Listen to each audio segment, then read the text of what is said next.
Spring break has always been driven by two things: geography and economics. Sandy beaches, palm trees, and blue waters are the whole point.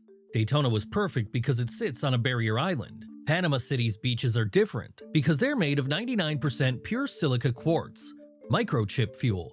But spring break isn't possible without the massive revenue it generates for local economies. If your city is dealing with stagnation, empty hotel rooms, all you need is warm beachfront waters and spring break. Give March and April to the college students. Suddenly, the numbers are better, the hotel rooms are full, but that's when the costs roll in. Deputies rushing in as things spiraled out of control.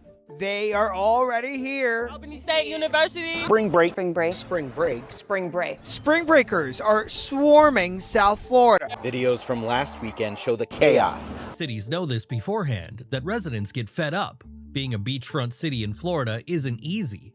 Have you seen all these oceanfront lands? This shoreline is massive. Nearly 90% of Florida vacations happen in just 5 cities. This is the Daytona Beach bandshell today. Quiet, calm, family-friendly. But back in 1986, this area was completely different. Because in 1986, MTV's Spring Break took over this entire city. Took over might actually be a little strong. Daytona didn't just leave the door open, it literally sponsored the main event. But Viacom had already greenlit it, Daytona was rolling out the red carpet.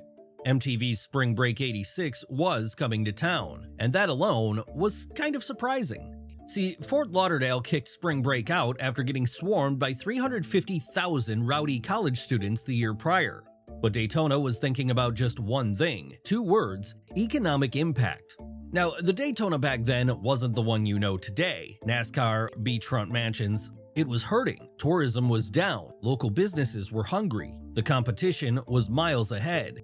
That's what then Mayor Larry Kelly was thinking when he told the world that Daytona was the new capital of spring break.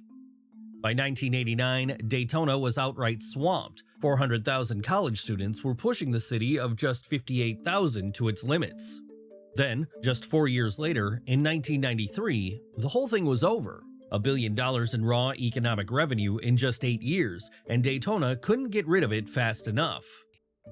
But while Spring Break, the one produced by MTV, or the ones planned out by tens of thousands of college students across the country every year, was becoming a cultural phenomenon, tourism cities were either souring on the whole thing or looking to water it down almost completely.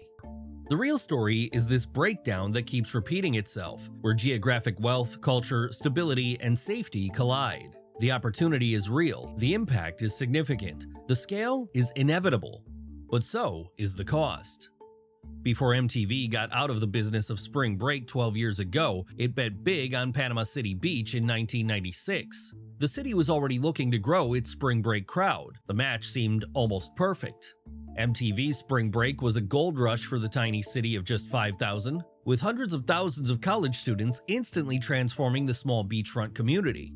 For years, every March, this tiny city turned into an extravaganza, as PCB quickly became a household name and home to the most epic parties on the planet. But Panama City Beach was also growing, doubling its population by 2010. Because while the epicenter was located on the pool deck at Club La Villa, money was being invested in attractions, restaurants, and clubs all over the city. The skyline grew taller and taller as high-rise condos saw year-round opportunity in America's spring break city. PCB had become a real destination year-round. But for that 1 week every year, it was something completely different, as the entire Thomas Drive corridor would instantly turn into this bustling big city. The party stretched across miles of these Gulf beaches, bringing in some of the world's biggest artists. Lil Wayne, Drake, the Goo Goo Dolls, big names, small city. Doesn't matter when a couple 100,000 college students are visiting and spending money. PCB had become so synonymous with spring break that the people kept coming even when MTV left, for Cancun, Acapulco, and eventually Las Vegas. MTV left, spring break didn't. It was undeniable, until it wasn't. But eventually, Panama got strict. It changed the rules, it increased enforcement, and in time, pushed spring break out. Panama City Beach being a popular spot for spring breakers, officials are prepared for the crowd of students coming to the beaches with new ordinances designed to keep the peace. Because when you can trade in the chaos and still do billions in annual direct revenue, you don't even think twice. Families spend more per capita and they do it with less risk and less chaos. But that's how this thing has always worked from the very start. The 60s, arguably the 1930s. When spring break moves somewhere, the clock starts ticking. The crowd shows up, the money floods in, the city gets bigger, louder, taller, the skyline stretches out, and the parties become epic. But then the cost starts showing up. The enforcement, the cleanup, the damage, the reputational harm. That's when the same city that asked for it, that rolled out the red carpet, shuts it down. That's because cities want to be stable, they want to be safe, they want to bring in families, home buyers, and business operations. So one after another, they push the crowds out, they say enough is enough, and the party moves on to the next place, the next city, the next beach. But even the cycle itself can't go on forever. Cities announce restrictions before you even book. They post warnings on social media. They say don't come. They close beaches early. They charge for parking and set strict curfews. They already know the cost and want nothing to do with it. Hey, we need to talk. This isn't working anymore. And it's not us. It's you. Do you even remember what happened last March?